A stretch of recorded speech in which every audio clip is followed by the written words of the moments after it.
गजल मोहसन नकवी, आवाज़ो पेशकश शहनाज बेग। मैं जब भी तरके ताल्लुक की बात करता था, मैं जब भी तरके ताल्लुक की बात करता था, वो रोकती थी मुझे, कल पे टाल रखती थी।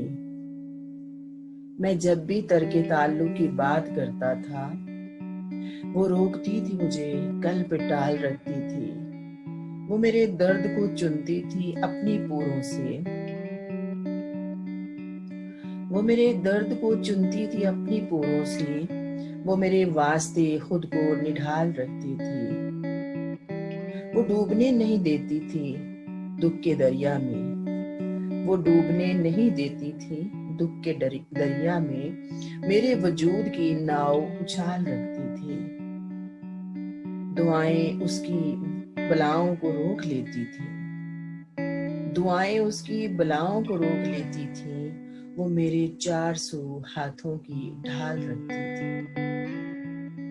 दुआएं उसकी बलाओं को रोक लेती थी, वो मेरे 400 हाथों की ढाल रखती थी। एक ऐसी धुन के नहीं फिर कभी मैंने सुनी,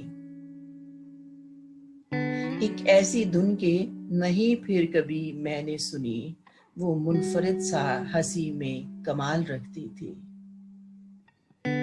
उसे नदामतें मेरी कहाँ गवारा थी, उसे नदामतें मेरी कहाँ गवारा थी। वो मेरे वास्ते आसान सवाल रखती थी। उसे नदामतें मेरी कहाँ गवारा थी, वो मेरे वास्ते आसान सवाल रखती थी। बिछड़ के उससे मैं दुनिया की ठोकरों में हूँ मोहसिन, बिछड़ के उससे मैं दुनिया की ठोकरों में हूँ मोहसिन। वो पास थी तो मुझे लाजवाल रखती थी। बिछड़ के उससे मैं दुनिया की ठोकरों में हूँ मोहसिन। वो पास थी तो मुझे लाजवाल रखती थी। मैं जब भी तरके ताल्लुक की बात करता था, वो रोकती थी मुझे, गल पे टाल रखती थी।